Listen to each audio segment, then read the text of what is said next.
Bonsoir à toutes et à tous et bienvenue en gare de Bulle. C'est ici pour Raiwan que tout a démarré avec le premier tournage de son histoire en février 2021. Ça nous rappelle les souvenirs, n'est-ce pas Étienne? Et oui Mathis, bonsoir à toutes et à tous. Nous étions venus pour les derniers moments de la ligne Bulle Brofabrique. Aujourd'hui, on vient apprendre des nouvelles, les travaux.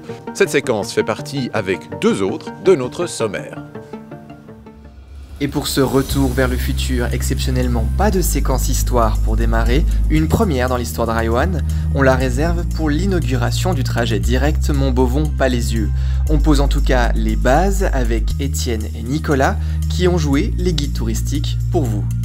Ensuite, Jean Slavic, que vous avez découvert dans l'épisode 1B de la saison 1, sera de retour pour faire un petit point sur les travaux avec Mathis. Mais cette fois avec un son de qualité, s'il vous plaît. Et pour terminer, nous retrouverons Alain Castella, président de GFM Historique. Vous vous souvenez très probablement de lui dans l'épisode sur Bulle Brofabrique. Maintenant, il nous fera découvrir le dépôt de son association, matériel roulant mythique et de qualité à ne pas louper. Raiwan, saison 2, épisode 10, c'est parti.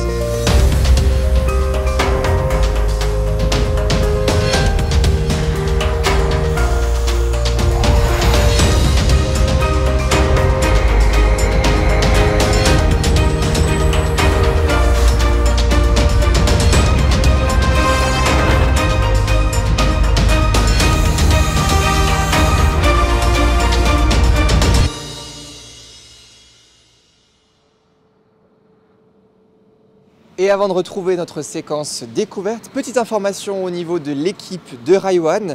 Nous avons le plaisir de retrouver Nicolas Berdo pour cette deuxième partie de saison 2, qui était donc avec nous durant toute la saison 1. Re-bienvenue à lui et nous sommes ravis de l'accueillir de nouveau.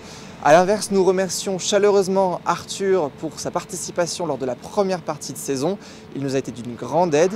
Merci à lui et bonne continuation.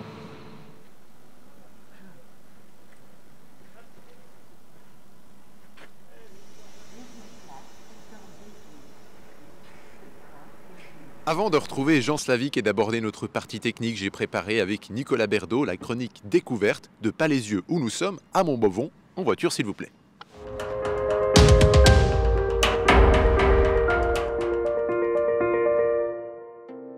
Pour voyager de Palaisieux jusqu'à Montbovon, il faut changer actuellement de train à Bulle.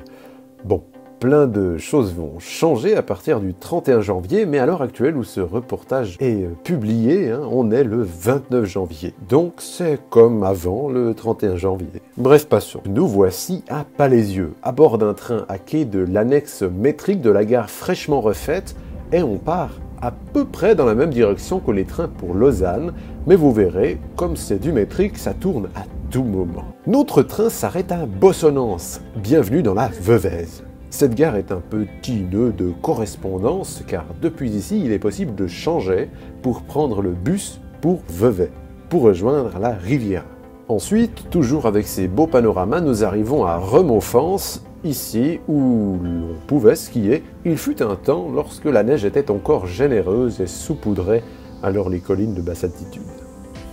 Attention, j'aimerais faire une parenthèse sur les noms des villages, car dans le canton de Fribourg, la différence avec le canton de Vaud, c'est que nous disons par exemple Remontfens, on prononce le S à la fin. Par contre, un village comme Botan, dans le canton de Vaud, on ne dit pas Botans, on dit Botan. Donc voilà, on ne dit pas Remontfens, on dit Remontfens, c'est la différence, toujours à la frontière de ces deux cantons.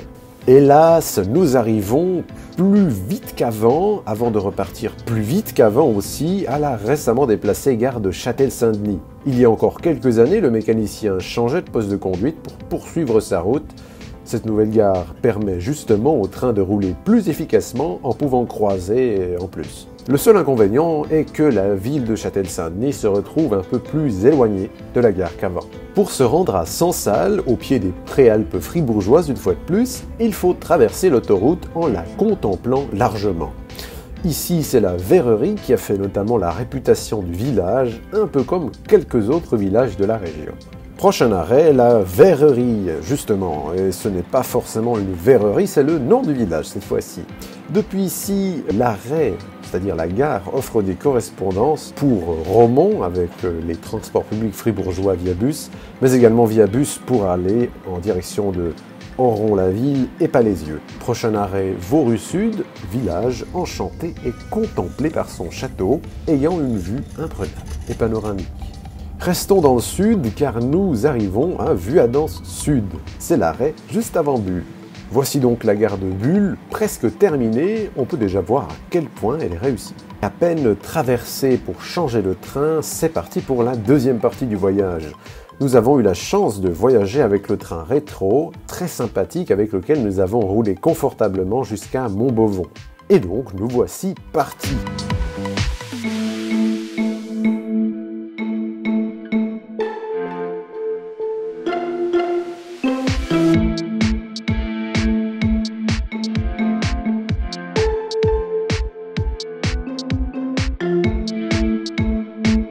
Et les arrêts sur demande approchent, la tour de Trême Ronquina.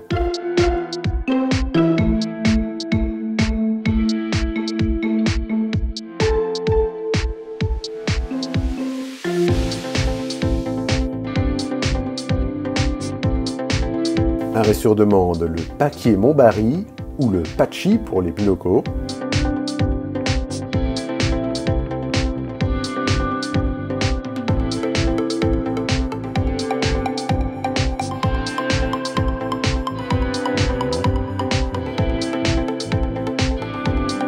Alors là, c'est pas sur demande, on s'y arrête de toute manière, c'est Gruyère.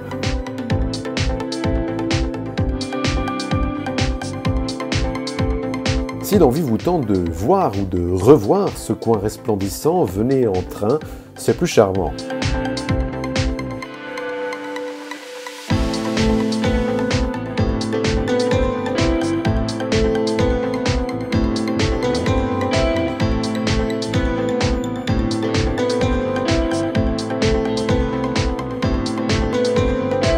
Et on reprend nos arrêts à boutons. Prochain, Ainet. Et ici, depuis 2011, on fabrique la durée. Bon, c'est pas le temps, hein, la durée, vous l'aurez compris, mais les macarons. Je vous le dis clairement, il y a tout pour convier vos amis à manger dans ce coin. Même, vous pouvez tout prendre chez vous, y compris les invités. Voilà, vous pouvez vraiment vous régaler avec ces trucs.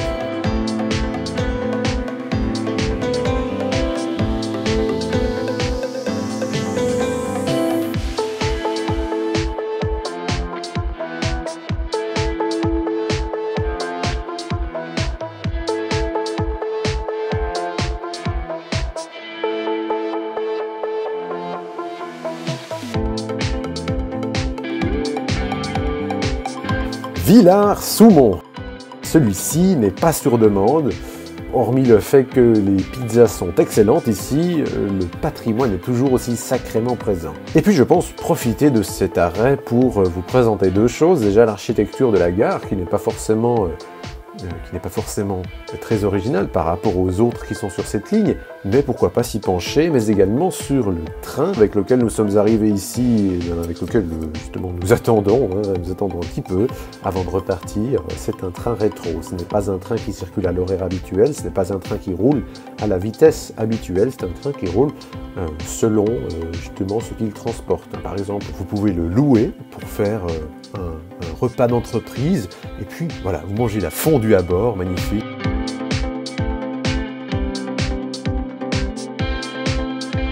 Nérivue, sur demande si jamais. À ne pas confondre avec la Nérigue et Néru, voilà, c'est des noms qui ressemblent, mais de nouveau, on se passe de commentaires sur la nature et la beauté qu'elle offre.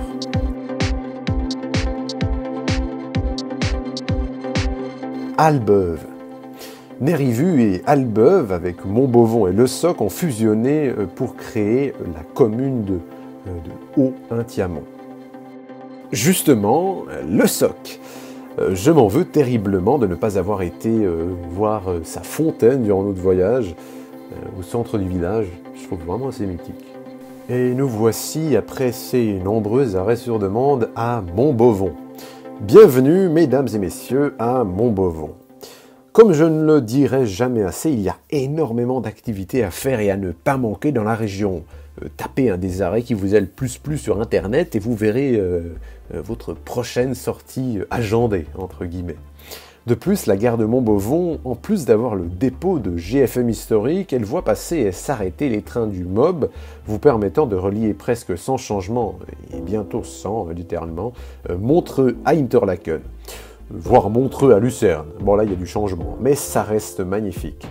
D'ailleurs, si vous voulez vous aventurer en Suisse allemande, regardez ou re-regardez notre épisode sur la ligne Luzern-Stans-Engelberg, sorti juste avant celui-ci. Voilà, merci d'avoir voyagé avec moi, signé Découverte.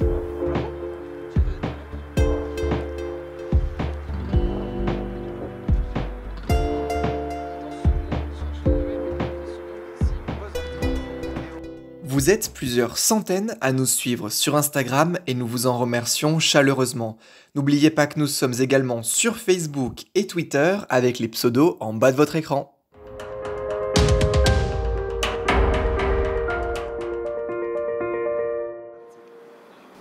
Jean Slavik, bonjour. Bonjour.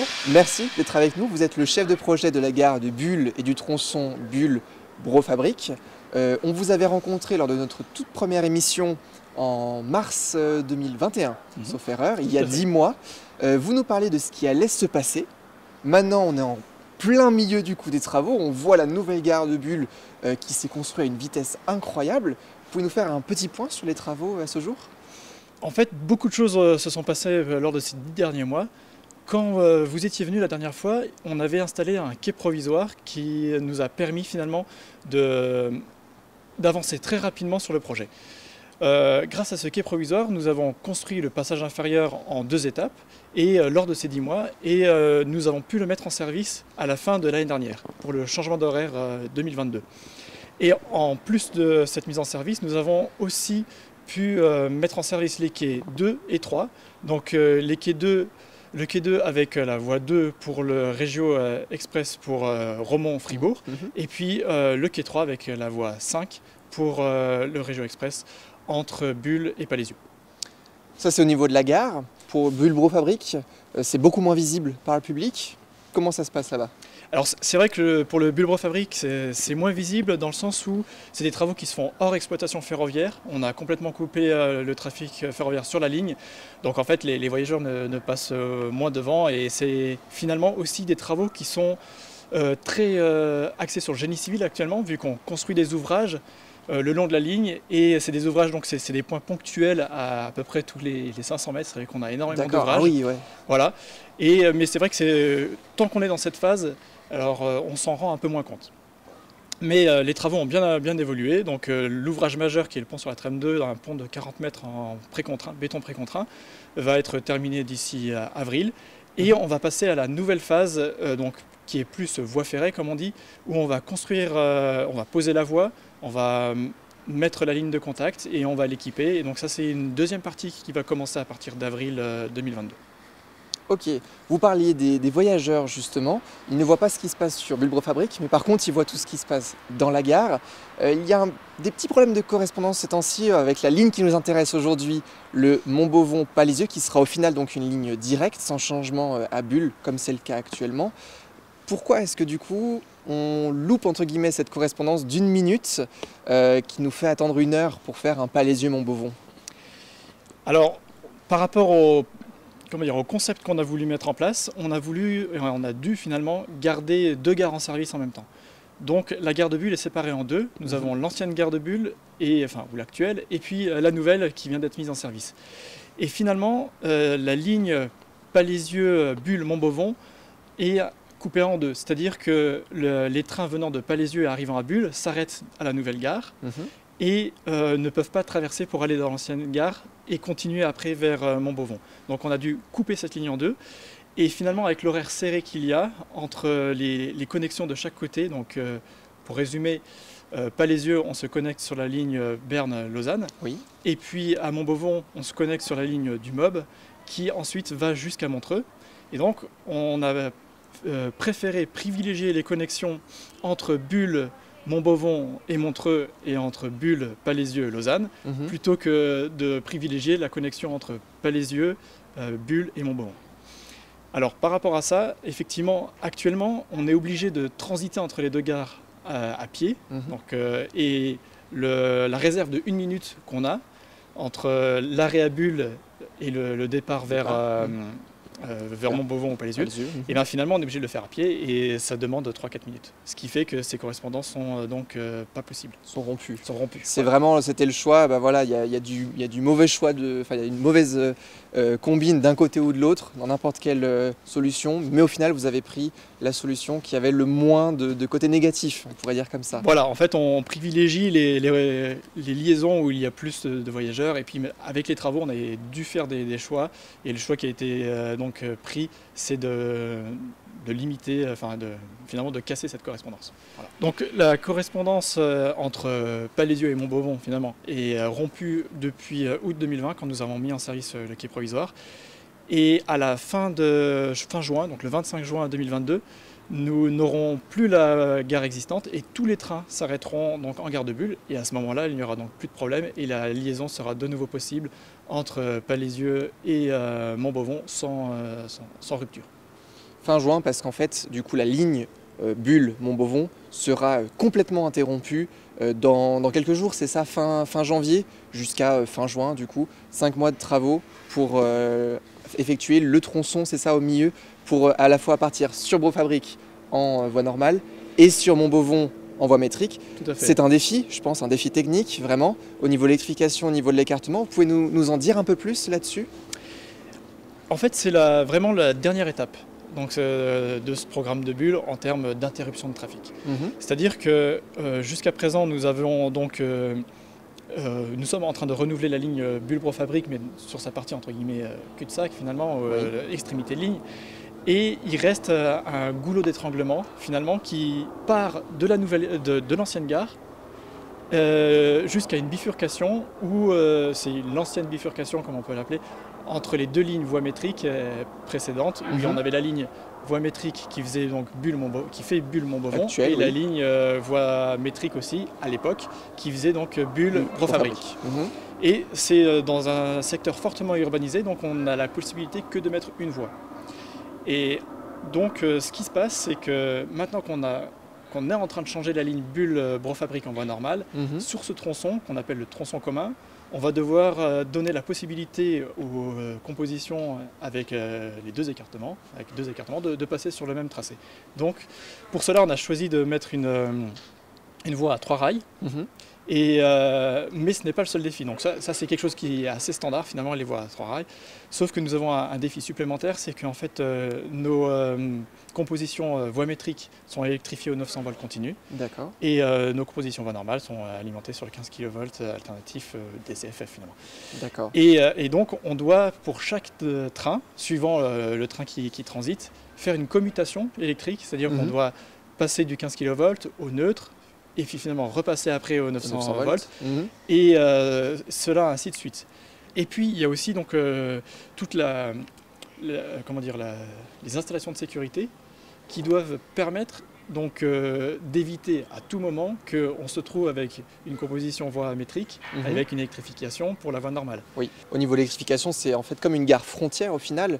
On pourrait citer Genève ou même Valorbe, où ils doivent commuter entre, alors c'est pas du courant français ici, mais entre le 25 000 et le 15 000. Là, c'est la même chose, donc entre le 900 et le 15 000. Voilà, cette interruption, c'est du 31 janvier au 25 juin. On va travailler uniquement 2 jours, parce qu'on est tellement proche des habitations. On est pratiquement pire que dans les grands centres-villes de Genève ou Lausanne, parce que là on est vraiment au ras de maison, mais sur 700 mètres. Donc sans interruption, on est pratiquement devant les terrasses des gens, et puis devant les balcons des gens. Et donc c'est pour ça qu'on a décidé de travailler de jour. Et on aura uniquement des travaux de nuit pour en cas de retard, premièrement, et sinon pour les installations de sécurité qui sont moins sonores, moins bruyantes. Voilà. Ok. Est-ce qu'on se redonne rendez-vous dans quelques mois pour faire un point sur les travaux? Alors justement, la prochaine échéance, c'est la fin du tronçon commun, donc le 25 juin, où on espère qu'on prendra un petit peu d'avance et qu'on aura déjà complètement fini la gare de Bulle, notamment le quai 1 qui est derrière nous, où on a la marquise qui n'est pas encore terminée, donc le couvert voyageur. Et il y a aussi une autre échéance, c'est la place de la gare, donc, qui devrait être terminée également pour septembre.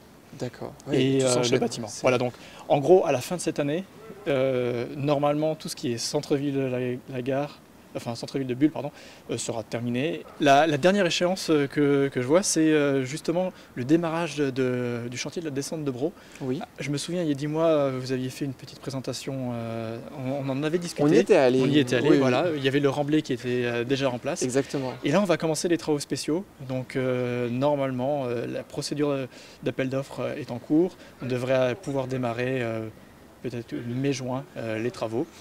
Et là, on a utilisé un processus assez inédit pour développer le projet. Donc, c'est un processus BIM pour Building Information Modeling. Et donc c'est des modèles 3D. Et avec l'intérêt qu'on a, c'est qu'on peut suivre le chantier en réalité un peu augmentée. Et même déjà maintenant, on pourrait déjà aller sur le lieu du futur chantier et voir ce que ça donne. Donc ça sera quelque chose de très intéressant et d'assez innovant pour le domaine. Parfait, les rendez-vous sont pris. Merci beaucoup Jean Slavic et à la prochaine. Avec plaisir, merci. Au revoir. Au revoir. Connaissez-vous notre site internet? Vous pouvez y accéder en tapant raiwan.ch. Là, vous avez des infos sur l'émission, les futures diffusions, l'équipe et même des photos des coulisses des tournages. Pas mal, non?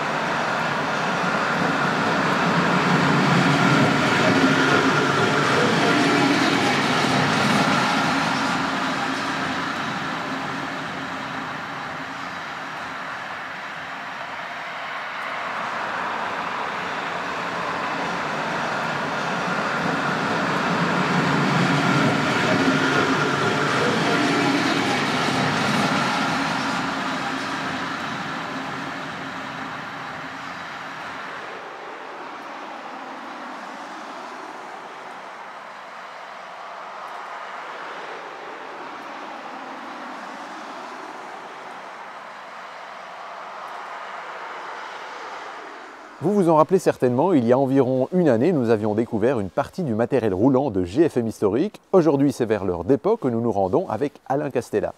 Séquence montée par Mathis Courte et Tim Chanet.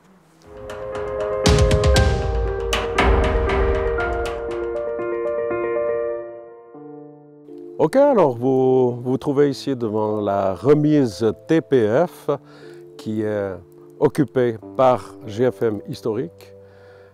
Et c'est le déplacement de la remise historique de Châtel-Saint-Denis, construction 1905, 1903 et 5.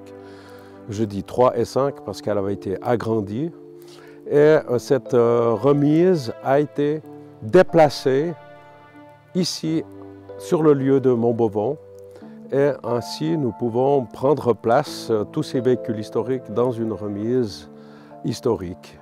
Donc c'est tout à fait un cadre merveilleux pour tout ce bon vieux matériel.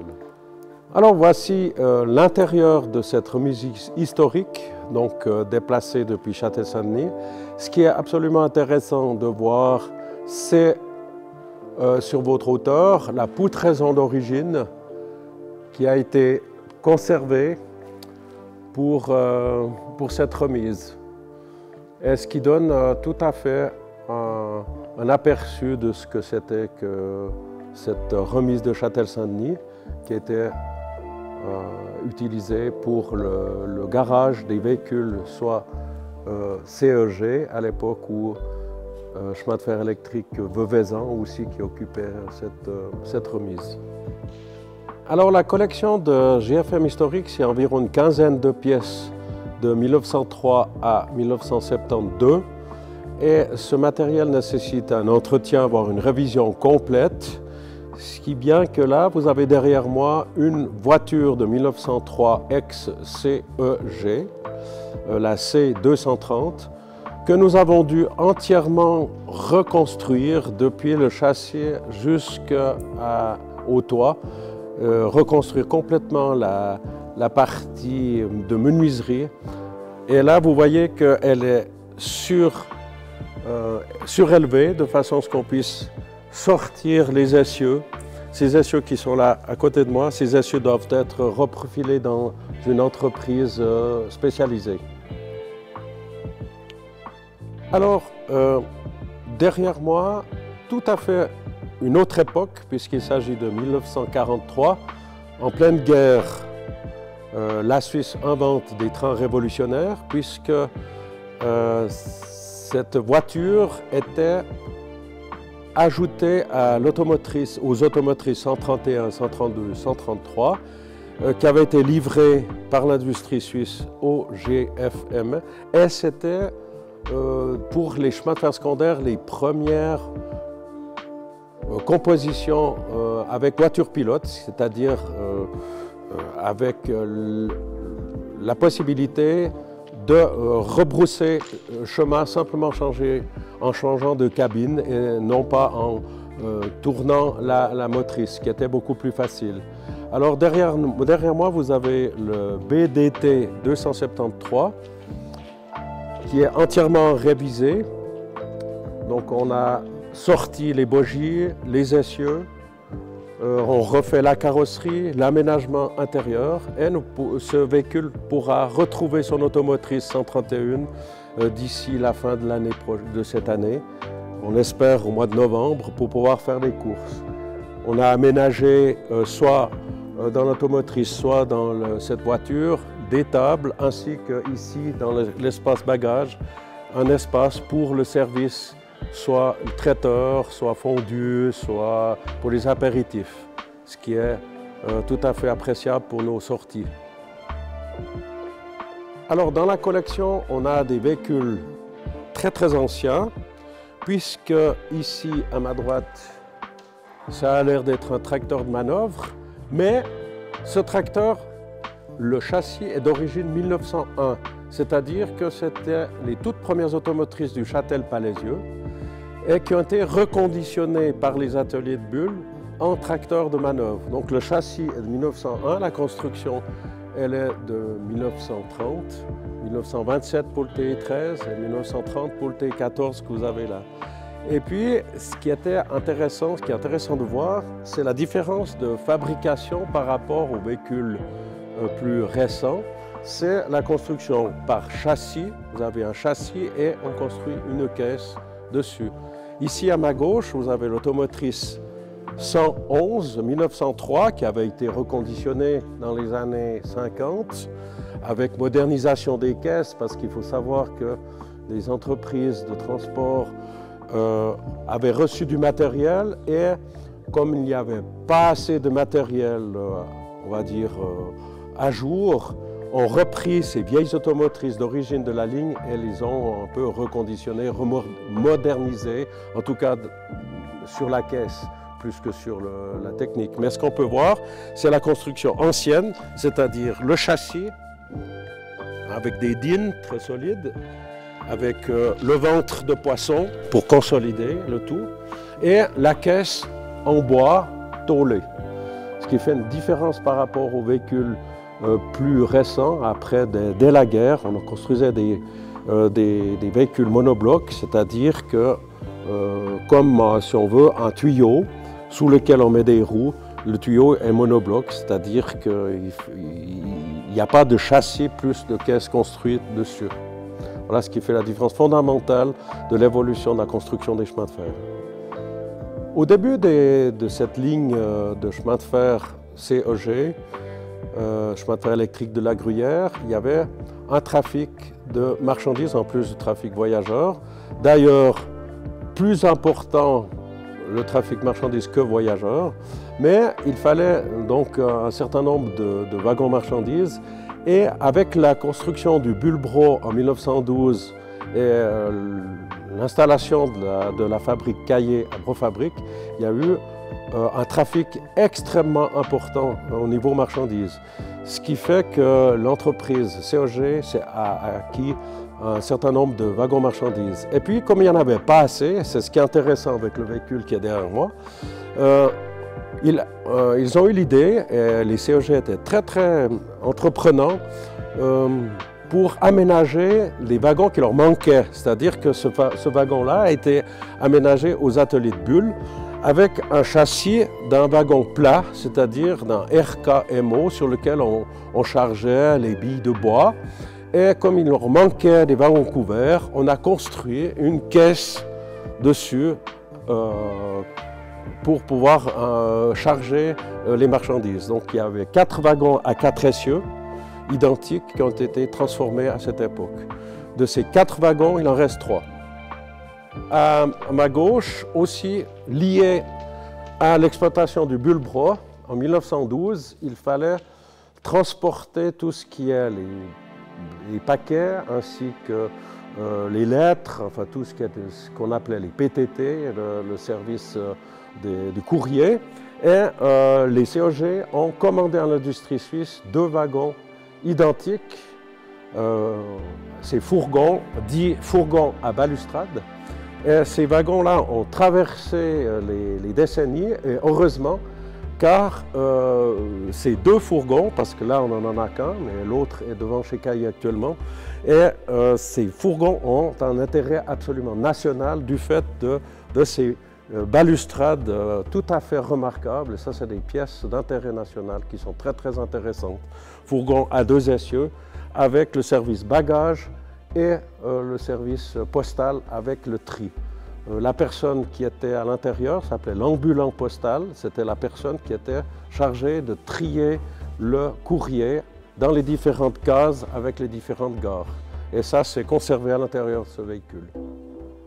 OK, alors là, avec ce wagon, on voit très bien l'état dans lequel on a récupéré ce véhicule. Donc c'est un véhicule, c'est une épave comme on dit. Donc il y a un énorme travail de restauration sur ce wagon. Alors l'objectif de l'association GFM Historique, c'est de garder au moins un véhicule par catégorie. Comme nous n'avions pas de wagon dit plat, c'est ce wagon qui nous a intéressés. Pourquoi il nous a intéressés? C'est que bon, déjà les TPF sont séparés, mais que ce wagon est intéressant pour nous historiquement parce que c'est le seul wagon marchandise qu'il reste de la première ligne à voie métrique du canton de Fribourg, le Châtel-Palaisieux, construit en 1901. Donc c'est pour ça que nous avons gardé ce véhicule et d'ici peut-être 1-2 ans, on va le restaurer et il fera partie de notre collection avec les autres wagons. Alors derrière moi, une automotrice, on me dit souvent, mais vous avez sauvegardé une automotrice moderne au vu de la livrée, avec les points rouges actuels des TPF. Alors il faut expliquer que sous cette livrée, c'est une automotrice tout à fait historique et hyper importante dans l'histoire des chemins de fer électriques de la Gruyère. Pourquoi? Parce que dans les années 60, il y avait une politique de suppression de ces chemins de fer régionaux. Et l'idée avait été émise à l'époque de transporter des graviers, le gravier, pour la construction de l'autoroute nationale 12. Et ce qui a été fait, c'est que les GFM à l'époque ont commandé 2 automotrices ainsi que des trémies pour le transport de ce gravier. Et ce qui s'est passé, c'est que ces automotrices ont tracté et transporté 2 300 000 m3 de gravier.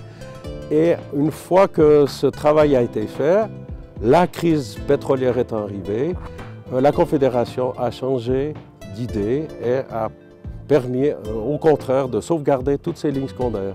Ce qui fait que l'automotrice qui est derrière moi, l'automotrice 141, a en somme contribué à sauver l'existence de la ligne à voie métrique de la Gruyère. Alors la voiture qui est derrière moi, c'est une voiture typique des origines de la ligne. La voiture numéro 1, la B220, qui est devenue GFM B220, existe toujours puisqu'elle circule encore aujourd'hui sur le Nice-Digne. Alors derrière moi, c'est inscrit CP, ça veut dire Châtel-Palaisieux. Or, cette voiture n'est pas une CP, puisqu'il n'y en avait qu'une, mais c'est une voiture CEG. Elle avait été remise en livret CP pour être intégrée au train rétro de la Gruyère. Et nous l'avons récupérée. C'est une voiture très très appréciée, avec les grandes ouvertures de chaque côté, de façon à ce que le voyageur peut toujours rester sur ces plateformes et profiter du beau paysage de la Gruyère. Alors, l'automotrice 131 est à l'origine de l'association GFM Historique. Pourquoi? Parce que cette automotrice a un intérêt national, puisqu'en 1943 étaient livrées les premières rames réversibles sur un chemin de fer secondaire. Le graduateur électropneumatique permettait donc, depuis la voiture pilote, de télécommander cette automotrice. C'était tout à fait révolutionnaire. En pleine guerre mondiale, la Suisse inventait des chemins de fer tout à fait révolutionnaires. Alors, c'est un petit peu la mascotte de GFM Historique. On a fait bon nombre d'excursions grâce à cette automotrice et elle est fortement appréciée sur les réseaux sociaux également. Donc, c'est un intérêt vraiment très important pour notre association. Alors, en termes ferroviaires, voilà une curiosité absolue et typiquement suisse. Parce que je pense que vous pouvez aller fouiner le matériel ferroviaire dans le monde entier. Vous trouverez rarement des wagons marchandises avec cabine. C'est-à-dire que les GFM à l'époque ont sauvé la ligne grâce au transport de gravier avec la 141 que nous avons vue tout à l'heure. Et il y avait une rame ainsi formée de plusieurs trémies et à l'autre bout, un wagon marchandise cabine qui permettait d'avoir 2 rames réversibles et c'était tout à fait pratique pour éviter de décroiser la machine à chaque bout. Donc voici le seul vestige de cette époque, de ces trains de gravier pour l'autoroute N12. Donc ce wagon marchandise cabine d'une fabrication typiquement suisse.